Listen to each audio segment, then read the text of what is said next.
Guys, it's Chris from FCB. I got Tim with used to be check out my cards, now it's come see. ComC. ComC? ComC, like .com and the Okay. letter C. See, I ComC. thought it was like come and see. And you know what it is as well? Like we've said come see Uh-huh. ComC. Yeah, Like, come we- see come ComC. see ComC. Yeah, But yeah, it's like it's www.comc.com. There you go. .com.com. .comc.com. That works. Yeah. That works. Some of you have seen my national walkthrough, and one of the first things you notice is just how incredibly large their booth is this year. I mean, it is a monster. Like, Yeah. I know what these booths cost, and it hurts my wallet just looking at it. Yeah. So obviously there's been some growth there. Yeah. Can you tell us a little bit about how that came about and what all you guys got going on? So for the first 5 nationals that we came to, we weren't ever in the corporate space. Mm-hmm. We just had a regular booth. We got, I think last year we only had a 10 by 15 booth, and it was packed. It was really, really tight quarters. So I was looking at this year, I'd probably have to get at least 2 of those booths. And I had an opportunity. I didn't really even look into the corporate space, but Tom Fish from Blowout actually encouraged me. He's like, hey, they've got an opening. It's a great spot. You should take it. And I looked at the pricing, and I was like, okay, well, we could really make a bang out of this and step it up a bit. And he actually suggested doing on-site processing. And I thought, that's something we've never done before. So that's why we needed a lot more space. Mm-hmm. We are letting people submit items here, and we'll scan them live and get them into their account as quickly as possible. Nice. So that's one of the things. We have an extra staff here behind the curtain to actually handle the cards, get them scanned. We're uploading all the data to the website. So it's been working pretty well. It's a lot more. The other big piece that we're doing here is we are actually showcasing items. Mm-hmm. A couple years ago, we had 1 showcase. We brought 6 showcases full of higher end items, and people are browsing them, buying cards, learning more about our services. So we have a full team, and our space is like 6 times larger than we were last year. So those cards in the display case, you're actually selling your customers cards. Yes. That is fantastic. Yes. Yeah. That's thinking right there. I love it. Yeah. You know, you're a Microsoft guy. You guys are like professional thinkers. That's, the point of this high-end service, which you asked about new things that we're doing, this new service we just launched yesterday. It's called The Vault. It's vault.comc.com, and it's intended to provide a more competitive and better experience for more valuable items. Sure. On ComC, we have the 20% cash out fee, which it works great for people that are recycling their store credit, and they don't even have to pay that 20% fee. But there's a lot of more valuable cards that people don't really want to trade for other things. Like they got a $1,000 card or $5,000 card.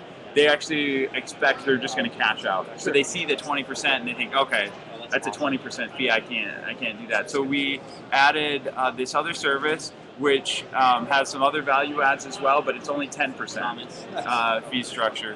And we scan every item with a 36 times zoom, crazy big scan, looks really, really good. Yeah. So that service we just launched, and that's all the stuff that's showcased here, is all the stuff for the vault. You guys ever thought about getting past cards and into like memorabilia? We absolutely. I know you have, so I just yes, you definitely did. So we just started this year to accept comics, and we about 2-3 weeks ago just started doing magazines. We're going to be doing autographed 8x10s, autographed index cards. We're going to stick with relatively small flat collectibles at first, but then as we advance our technology, we'll start doing bigger and bigger things. Yeah. Well, you know, you got a big trucking warehouse, Yeah. and yeah. I mean, have you ever been inside Amazon's facility? I have not, but I've heard about it. I've seen some Yeah. videos of it. It's They a have monster. many Yeah, facilities. it's so big. The Discovery Channel had to do a 2-hour thing on it, and just the logistics are amazing Yes. too. You know, Yeah. it's quite a thing to see. Yeah. It's good to see someone in the sports card industry, which, you know, is shrinking all the time here recently. It's good to see like a company actually having a good go. You know, I mean, like it looks to be a good time to be at COMC. Yeah, you know? it is. And that's why we were able to get someone like Mark Anderson Mark to come Anderson. join. That is an awesome. I had a great time with Mark. I always had good interactions with him. Sure. And we are so honored to have Mark come work for us. He is really excited to help us out. So it's been a dream come true for both of us. For those of you that most of you know who Mark Anderson is, but Mark Anderson is or was Mr. BGS. Yeah. He was the guy you went to if no one else could get anything done. Yeah. He was the boss. I mean, like, I'm looking over there at the BGS booth this year, and I know like 2 people.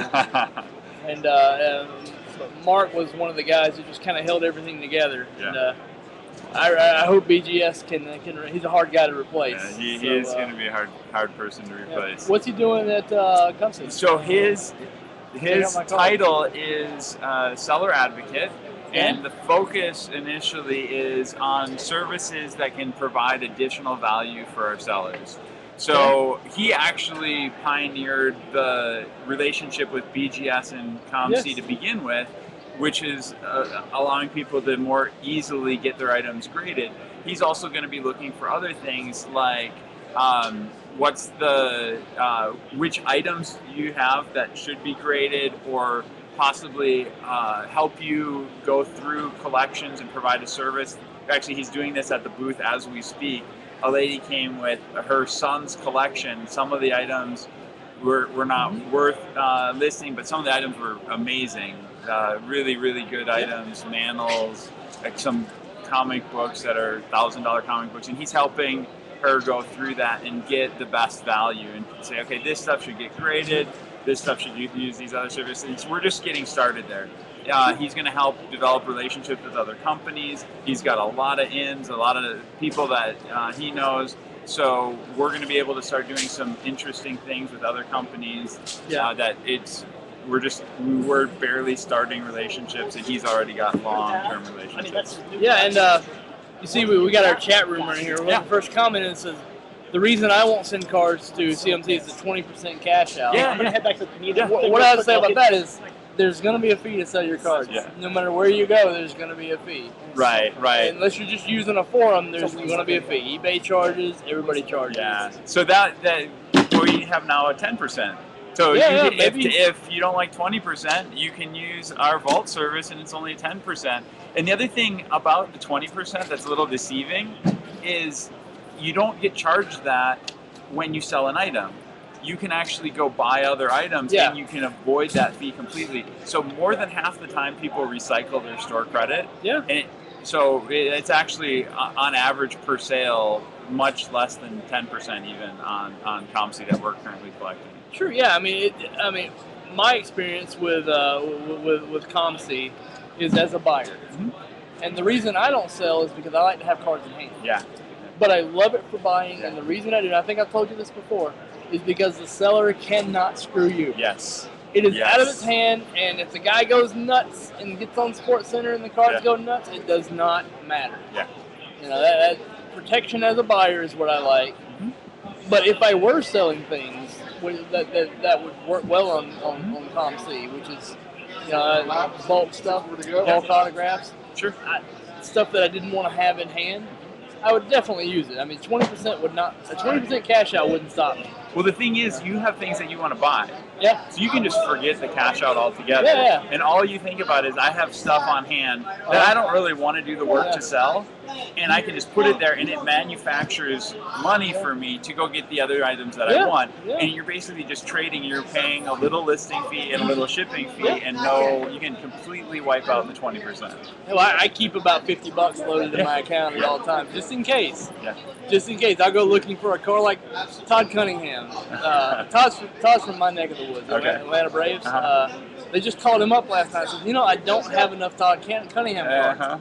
Well, these eBay nut jobs were like already jacking them up.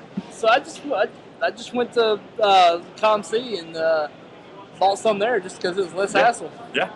I'll probably have them shipped to me next week. So, Sounds good. Yeah. I appreciate you doing an interview. Yeah, you're welcome. Yeah. It's always fun to come join you and chat with your audience. Yeah. See you guys later.